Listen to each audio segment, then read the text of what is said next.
ইংরেজিতে কথা বলা নিয়ে আমাদের অনেক ধরনের ভয় কাজ করে।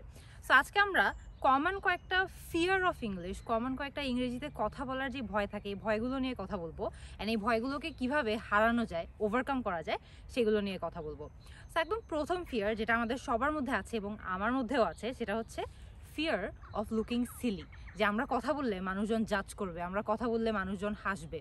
সো এটা একটা কমন ফিয়ার, কিন্তু এক একজনের ক্ষেত্রে কিন্তু এক এক ধরনের ফিয়ার কাজ করে। কেউ কেউ হয়তো বা নতুন ভাষা বলতে একটু ভয় পায়, কেউ কেউ নতুন এনভায়রনমেন্টে গিয়ে কথা বলতে ভয় পায়, কেউ কেউ এটা ভয় পায় যে মানুষজন তাদের কথা শুনে হাসবে, তাদেরকে জাজ করবে, বন্ধু বান্ধব হাসবে। সো আপনার প্রথম স্টেপ হবে হচ্ছে নিজের ওই ফিয়ারটা আইডেন্টিফাই করা। আমি কোন জিনিসটাকে ভয় পাই? মানুষ আমাকে জাজ করবে, মানুষ আমার উপর হাসবে, নাকি আমি জাস্ট নতুন কিছু ট্রাই করতে ভয় পাই? সো ওই ফিয়ারটা আইডেন্টিফাই করার পর আমরা কিন্তু ওই ফিয়ারটাকে ব্যাটল করতে পারবো বা ফিয়ারটাকে ফাইট করতে পারবো। সো একটা কমন ফিয়ার হচ্ছে মানুষজন আমাদের উপর হাসবে, এটা নিয়ে আমরা ভয় পাই।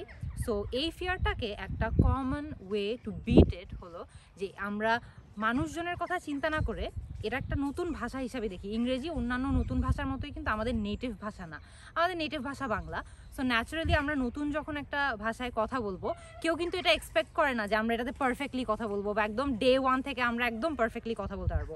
সো বেটার হয় যে আমরা যাতে ওই যে ভয়টা কাজ করে না যে মানুষজন জাজ করবে, মানুষজন হাসবে, আসলে কিন্তু কেউই জাজ করবে না, কেউই হাসবে না। কারণ সবাই কিন্তু জানে যে এটা একটা নতুন ভাষা, এটা আপনার মাদার টাং না, এটা আপনার ফার্স্ট ল্যাঙ্গুয়েজ না। সো এটা ভয় থাকারই কথা, এটা নিয়ে আপনি ভুল করবেন, এটাই স্বাভাবিক। সো এই ভয়টাকে বিট করা যে ভুল হবে, হোক না, সমস্যা কোথায়, ভুল করেই তো আমরা শিখবো।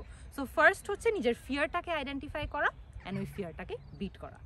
সেকেন্ড যে ইস্যুটা নিয়ে আমাদের সবার অনেক প্যারা হয়, সেটা হচ্ছে নিজের প্রবলেম এরিয়াটা আইডেন্টিফাই করা। এক একজন কিন্তু ইংলিশের এক এক এরিয়াতে আমরা সাফার করি। কেউ কেউ লিসনিংয়ে খারাপ, কেউ কেউ রাইটিংয়ে খারাপ, কেউ কেউ স্পিকিংয়ে খারাপ। সো নিজের যেই প্রবলেম এরিয়াটা আছে সেটাকে আইডেন্টিফাই করেন আপনারা।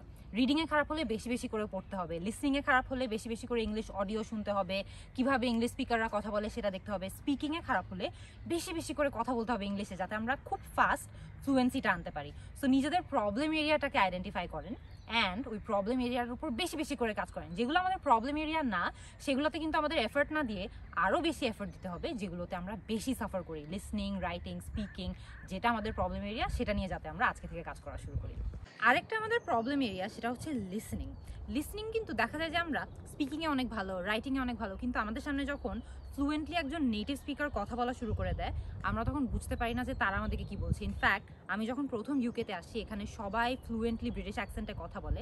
আমি কিন্তু অনেক সময় তারা কি বলছে তারা বুঝতে আমার একটু অসুবিধা হতো, কারণ আমিও এনাফ ব্রিটিশ অ্যাকসেন্ট শুনতে কিন্তু অভ্যস্ত না, বা ব্রিটিশ কথা ইংলিশ শুনতে অভ্যস্ত না।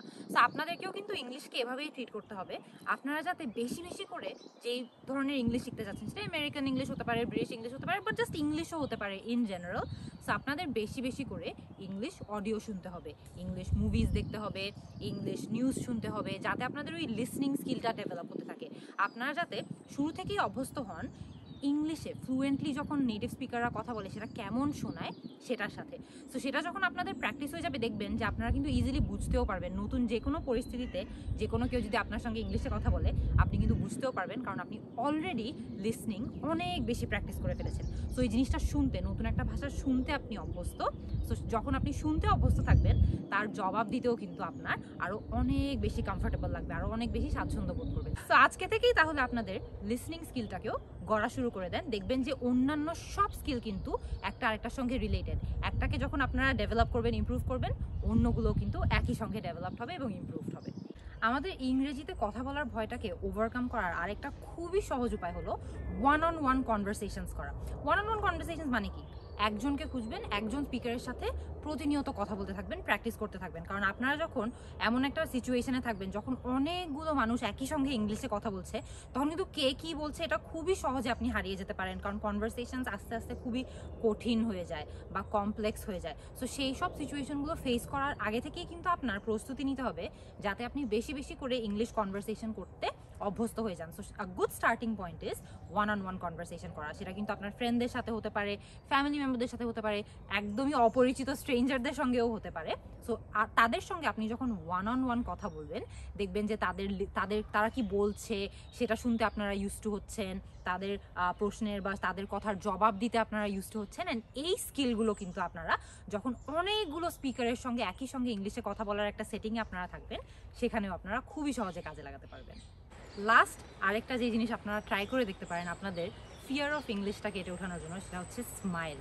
আমরা কিন্তু বুঝি না, কিন্তু আমাদের যখনই ভুল হয় বা যখনই আমরা বেশি নার্ভাস হয়ে যাই, আমরা যদি একটু হাসি, তাহলে কিন্তু ইমিডিয়েটলি ওই নার্ভাসনেসটাকে আমরা লুকিয়ে ফেলতে পারবো, নার্ভাসনেসটাকে আমরা একটু হাইড করতে পারবো। আর যখনই ভুল হোক না কেন, একটা নতুন ভাষায় আপনি কথা বলছেন, সেটা ইংলিশ হোক বা অন্য কোনো ভাষা হোক না কেন, ভুল করাটাই কিন্তু স্বাভাবিক। একটু আগেও কিন্তু সেটা বললাম। সো ভুল হলে একটু স্মাইল করবেন, আবার নিজের যে কম্পোজারটা আছে ওটা একটু গেইন করার চেষ্টা করবেন। একটু বলবেন যে ধরেন আপনি কিছু একটা বুঝেননি, আপনি একটু হেসে বলবেন যে could you say that again, যে আরেকবার কি আপনি বলতে পারবেন, আরেকবার কি রিপিট করতে পারবেন। সেভাবে স্মাইল করলে দেখবেন যে অন্য পার্টিও কিন্তু আপনাকে অত বেশি জাজও করবে না, অন্য পার্টিও বুঝবে যে আপনার ভুল হচ্ছে, ভুল হওয়াটাই স্বাভাবিক, কোনো সমস্যা নাই। আর আপনার নিজেরও যেই নার্ভাসনেসটা আছে সেটাকে কিন্তু আপনি খুবই সহজে কাটিয়ে উঠতে পারবেন, একটু হাইডও করতে পারবেন। তো আজকে কিন্তু আমরা কিছু কমন ফিয়ার নিয়ে কথা বললাম, যেগুলো আমাদের ইংলিশে কথা বলার সময় আমাদের মধ্যে থাকে বা যে কোনো ভাষায় কথা বলার সময় আমাদের মধ্যে থাকে। আর আমি আপনাদেরকে বলার চেষ্টা করেছি যে কিভাবে আপনারা এই ফিয়ারটাকে ওভারকাম করতে পারবেন। সো আর কি কমন আপনাদের ফিয়ার থাকে ইংলিশে কথা বলার সময় বা নতুন একটা ভাষায় কথা বলার সময়, সেটা আমাকে কমেন্ট সেকশনে জানাবেন। অ্যান্ড আমরা সবাই মিলে একসঙ্গে সেই ফিয়ারগুলোকে ফাইট করা একসঙ্গে শিখবো।